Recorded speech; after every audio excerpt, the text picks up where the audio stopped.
When you are in a slum, you're not in for much fun, and slumming yourself is not easily done.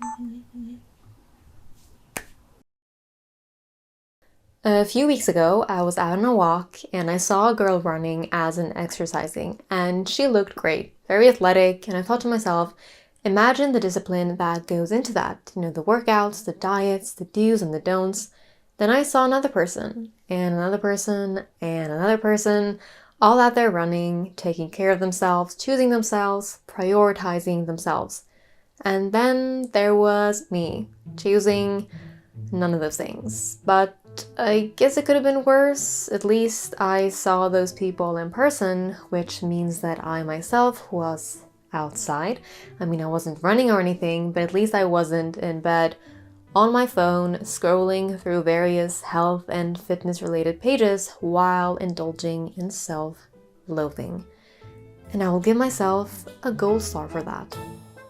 Lately, I have not been taking good care of myself. I have been neglecting the fundamentals of healthy living, diet, exercise, and sleep. And it has made me moody and irritable and impatient. And I don't think I've been very pleasant to be around a lot of the time, to be honest. And I've also been feeling shame and guilt and sadness. No one feels pride or joy in neglecting themselves. It's quite an awful feeling. Now, to understand how and why I got to this point and what steps I'm taking to get the hell out of here, we need to take a little trip down memory lane, and we will start light and then it'll just kind of get gradually worse.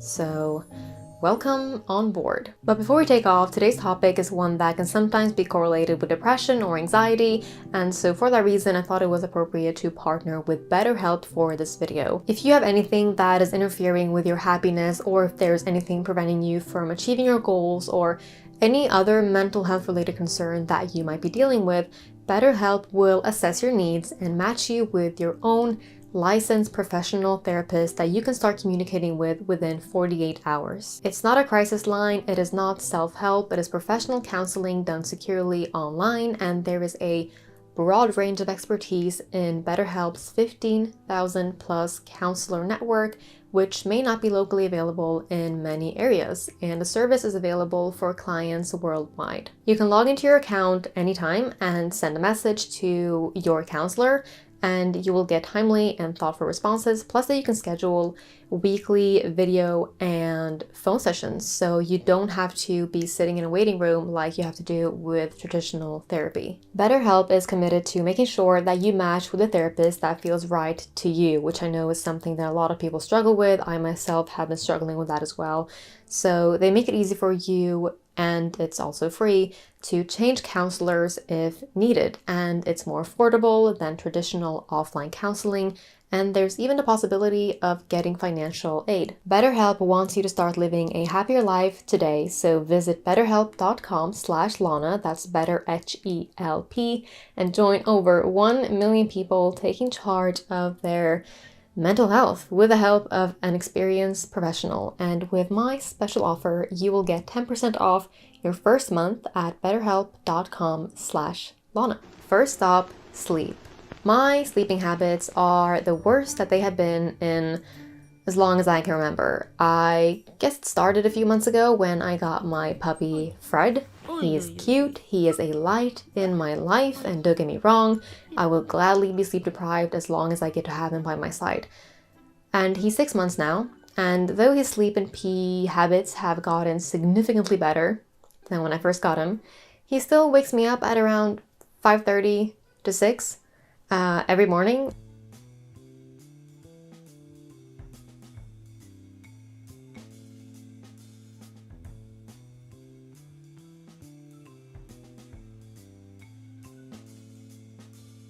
And I typically go to bed at around 12 to 1, so that leaves me with 5 to 6 hours of sleep per night at most.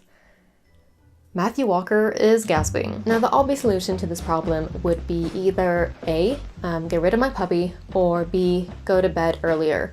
And the first option is not off the table, but I would like to give option be my best shot first. The problem with that, however, is that I had been at peak productivity at night lately, which isn't all that uncommon as it turns out, as research does make the direct correlation between feeling creative and feeling a bit tired and groggy. So I don't know, can any creatives out there relate to that? So what am I doing about this? So firstly, I am digging deeper into the whole more creative at night thingy to understand it better and to see how and if one may be able to turn that around. You know, I would love for the morning hours to be my most creative hours. And secondly, I am slowly changing up Fred's feeding schedule, which is supposedly one of the first steps towards getting your puppy to wake up later. Second stop, diet. So home-cooked meals are what I was brought up on, and food is simply one of my greatest joys in life.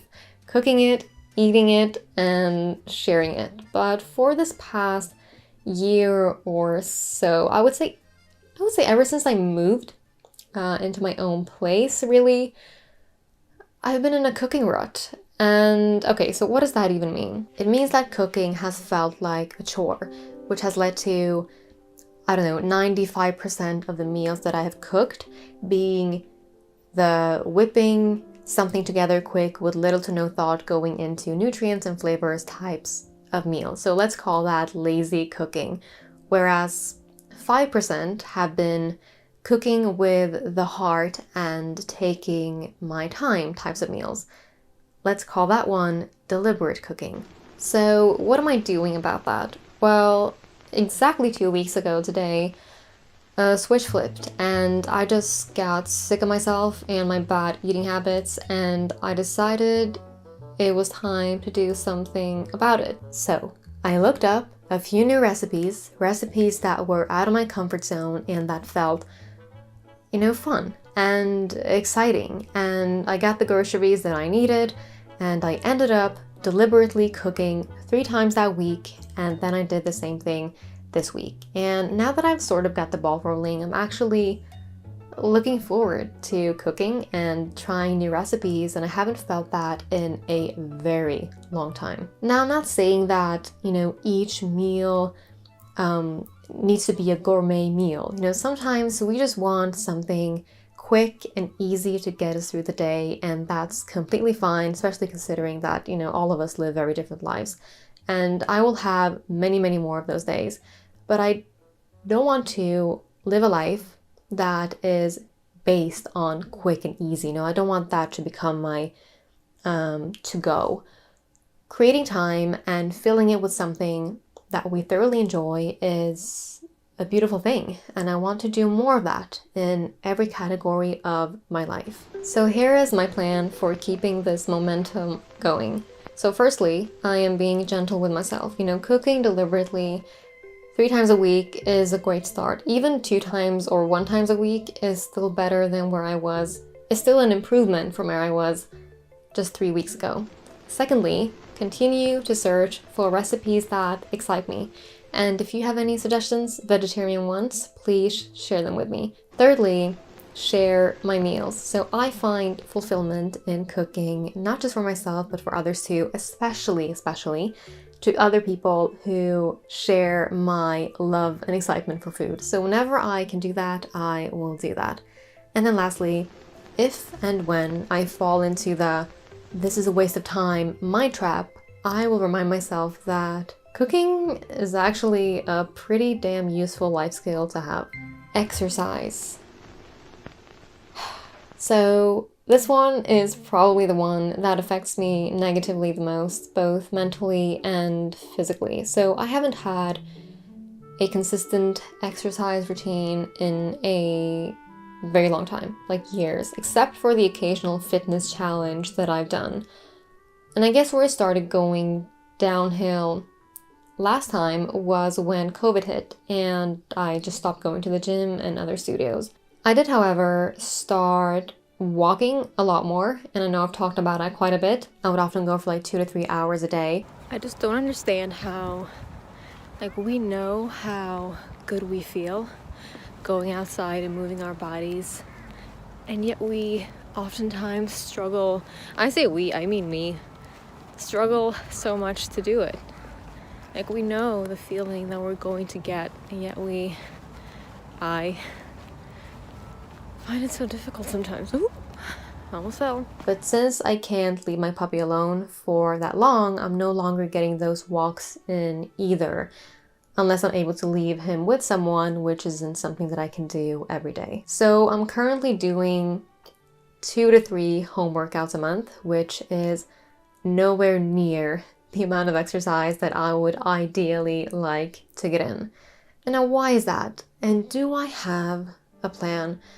The answer to the first question is that, I don't know, I just haven't found a workout routine that is both A, accessible, because if that were the case, I would love to go and play like tennis or badminton, but I can't do that right now. And B, that is enjoyable. And I did ask you all for advice on my Instagram for fitness challenges and routines, and I got quite a few responses, so I'm going to look through those and maybe I will find something that I want to try and that may stick with me.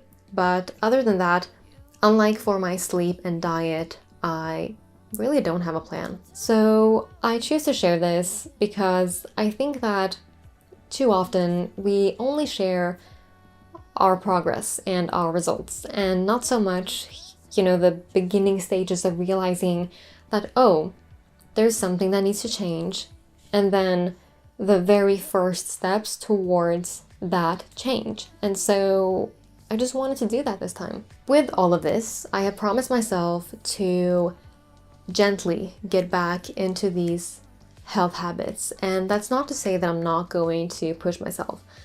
I am, but just enough to where I am moving forward and not hard enough to where I fall over. The goal is to not stand still. As James Clear wrote in Atomic Habits, every action you take is a vote for the type of person you wish to become. No single instance will transform your beliefs, but as the votes build up, so does the evidence of your new identity. So how are you voting today?